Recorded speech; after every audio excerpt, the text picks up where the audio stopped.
All right, when we look at, I handed that truss homework back, and that's graded for everybody, the people online too. Let's just look at those zero forces first, just to be sure that we understand those.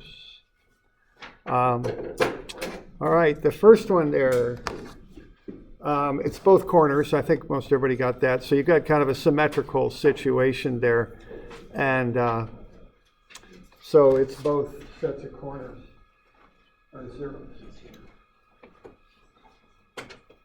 So this is 0 and that's 0, okay? The second one, there's 3 unloaded T's there, so all 3 of the ones on the interior are 0. A number of you did not mark FC. I wasn't quite sure why, but the way you can tell that is you look down here. By looking down at B, C, and D, those joints, each one of those is an unloaded T. I'm not sure, some people didn't mark FC. I wasn't quite sure why, but it could have been the fact it's vertical. I don't know quite why people didn't, but that should have been marked, okay?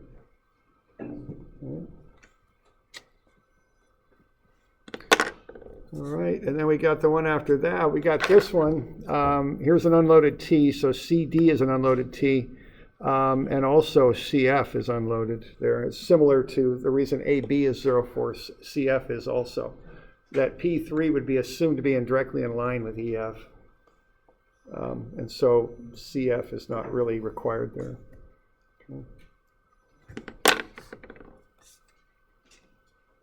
Okay, that one there doesn't have any zeros in it, okay?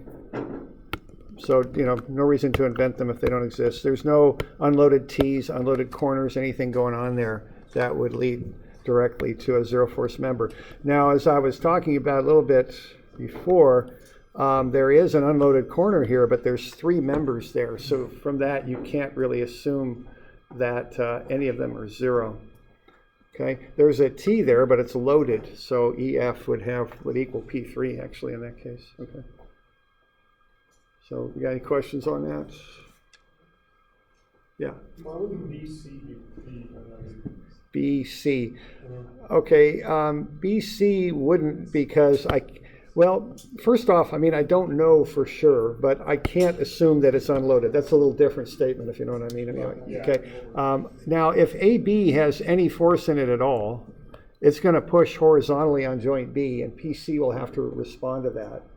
So, there is the potential, if AB has any load in it, BC will also. So you can't just assume, because if you assume this is 0, you're also implicitly assuming that's 0, and I don't think you can do that.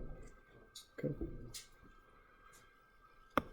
Other questions on that? And I'm looking for questions too, because I want to make sure people understand this. Okay. I'm good with that. There you go. Okay, this one is kind of that chain reaction thing. If BC is 0, if you go to joint B, BD is 0. If BD is 0 and you go to joint D, ED is 0 there. And then, of course, FG is 0 also. That's an unloaded T at F. So those are all zeros. Okay. On that one. Because there were people who missed, it was odd. People missed one of them typically, but the one they missed would vary depending on who turned it in. So I wasn't quite sure what was up with that. Any questions on that?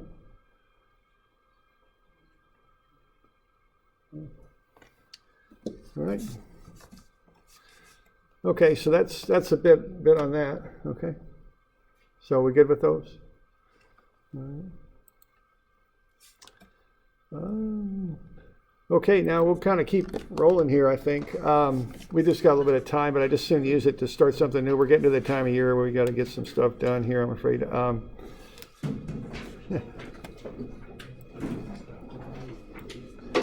So the next topic is Centroid.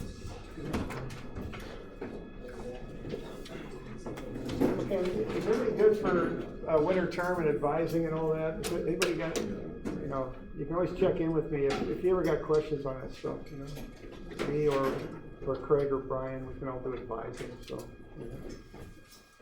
and you are getting to the point in your curriculum where you probably ought to be checking with the engineering advisors, as opposed to the general advisors down at the key. And I think they do the general stuff, but we're better on the engineering stuff. Okay. So if you do have questions, just come on in. It's fine. We just want to be sure everyone's on track and has a good plan to because I know you're getting close to moving on a lot of it. Okay. So, okay, and then we got strengths and dynamics both in the winner. You can take either one. You don't have to go through dynamics to take strengths or the other way around. You can just go straight from statics to strengths or straight from statics to dynamics. And we got E-Fundies 1 offered again in the winner. Okay. So that. Okay, let's look at centroids here a bit. They're on page 600. So centroids it comes from the word center. It's a center of something. Now, what is the center of can vary just depending on what it is you want. It can be center of area, center of mass, center of gravity, center of volume. It can be a lot of different things. It's a kind of a property of a shape that often you want to know. If you want to pick up this slab and you want it to stay horizontal, you probably need to know where the centroid of it is, because that's where the weight acts, and that affects the statics on these cables here. Okay. Same thing when this double T-beam was designed. We want to know where the centroid is of that so we can design it. All right, now there's a lot of ways to cover this. Let's say we've got 4 weights, okay?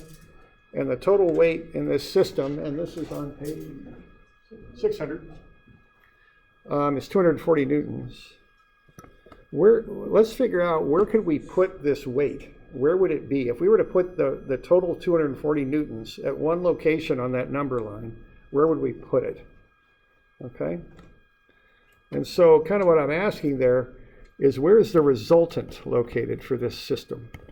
Same sort of thing. If I'm going to put that 240 newtons in one location, where would I put it? All right.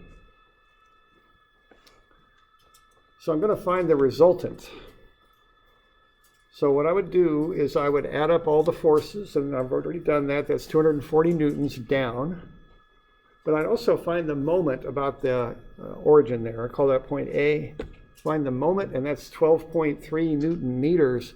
Now I am kind of, notice what I'm doing there. This whole right-hand rule thing is somewhat arbitrary. I know everything's going to be clockwise, so I just called clockwise positive. So rather than having 4 negative moments, I just changed my convention. You can do that. Normally counterclockwise is positive, but if I want to declare clockwise to be positive, I can do that. It's not that big of a deal. Okay. So I'm coming up with the total moment about A. So 50 times 0.02 meters, 90 times 0.02 and 0.03, so that's 90 times 0.05 meters, 60 times 0.06 meters, 40 times 0.08 meters. Okay, and that's 12.3 Newton meters. So what I've got here is this net moment now. When I combine all this stuff together, I get 240 newtons down at A, and a net moment of 12.3 Newton meters is what I end up with. Okay? So that's the resultant of that system.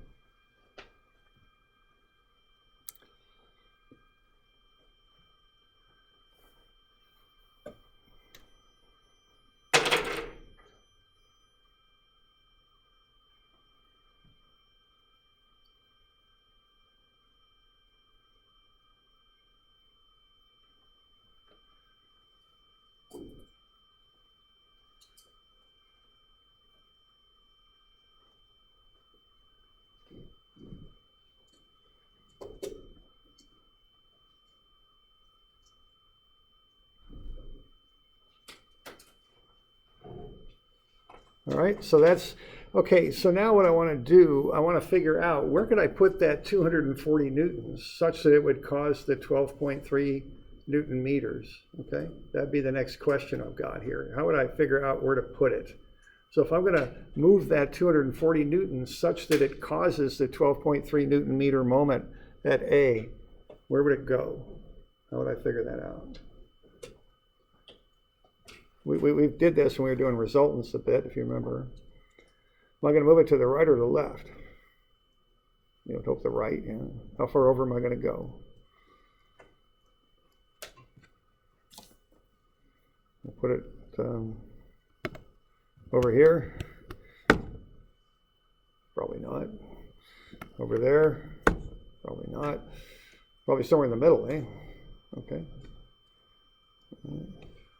So what I would do is I would take that, and what would I do? I would take the moment I want to create, and see a moment is a force times a distance. And I've got x distances and y forces, so I've already got my, my directions are fine. I don't need to worry about those. So I'm just going to take the moment, 12.3 Newton meters, divide it by the force, and that'll get me the distance, 5.13 centimeters. Okay? I don't know if you remember doing these once or twice when we did resultants. We went through this a little bit. And this is a good example of where you might use that idea. So I could express that resultant as 240 newtons at A and a 12.3 Newton meter moment about A. So that would be the resultant of these forces at A. Or I can just slide the force over to a location where it causes that to happen. Okay? So when you do resultants, you do them about a point. I'm doing them about A. So if I want to figure out where to put that force, if I slide the force over 5.13 centimeters, it would cause the moment. That's the idea. Okay? So we good with that? All right. So the next little bit here is if these were weights, these four objects, they were hanging from a massless balance beam, where would you put the fulcrum? So they balance. Yeah, 5.13, right? Okay. So that's kind of the chain we're doing. We're finding the resultant, we find the moment about A, then we slide the force over so that it causes the moment about A, and that's the point about which that system would balance. So another word for that is the centroid. That's the center point of that system. Okay. And see, we use a similar method to calculate a centroid. That's why I'm developing it this way, because the methodology for finding a centroid is based on this idea that we just went through. Balancing, finding the net weight or area or volume or whatever it is you're looking at, and using weighted averages based on the distance from some point, and then balancing that all out to find the center point, okay? So if we get to the formulas, there they are, and you can do many different types of centroids. You can do them for areas, you can do them for volume, mass, and weight. Okay, and the general formula is you sum up. So if you, let's just say we're doing X bar. Now you can find X bar, Y bar, and Z bar. But let's just find, we're going to find X bar. You add up all of the little distances to the location, which I'm going to call that X with kind of a squiggly bar on top, just so it doesn't look like the straight bar. And that's just my own notation. It's not any official notation. Let's say we're doing center of area. I would then multiply that by the little area, and I would add up the X bar A's for each area. So I'd break an object up into a bunch of little areas, find the X bar over to the centroid of each area, and multiply them together, and then add up those products. And then I'd divide it by the total area. Okay? Now, so that's the basic formula for finding a centroid. It's based on a resultant. That's one way to look at it. What you have on top is force times distance, essentially. Instead of force, I'm using area in this example, but it's the same concept. And then I divide it by the total force. In this case, I divide it by the total area, which I designate with a capital A. All right. Now, the other thing to realize is if I've got kind of a shape that has specific polygons in it, I would just break it up into the separate polygons and go ahead and do this. If I've got kind of a curvy shape, I might have to break it up into a whole lot of little pieces, okay? And when I start breaking something up into a whole lot of little pieces, what happens is I have to do that very, very fast. And when I do that fast, that thing accelerates, and what happens to that symbol due to the acceleration to the right is it kind of turns into that. And then what happens to the areas is they get really small, okay? That's all that happens. And then we divide it by the total area. Okay. So that's the two ways you can calculate centroids. All right. So that's about it. So I will add that one. So for Wednesday, we got a good bit of a list now for Wednesday of next week, right? And that is, I think it's the 27th. Now I know some of you, sometimes people sneak out a little bit early for Thanksgiving, but you could upload online, right? And you'll know what the traffic's gonna be like Wednesday night, right? Yeah, I drive up to Salem and I'm quite used to it. It just backs way up. So just anticipate that. If you're gonna drive it around I-5, it really backs up on Wednesday evening. All right, so let's just list everything that's due Wednesday. It starts on 321. 322.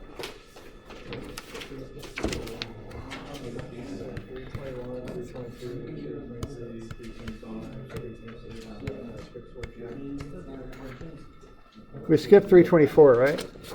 Yeah, and then 326, is that it? Okay. So that's the list that's due, thanks.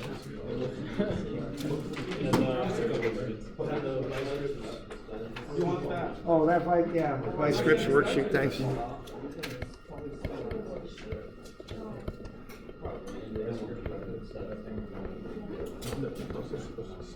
Okay, so there we go. So we good? So we'll go over that stuff for the test tomorrow, that test review. So have a look at that tonight.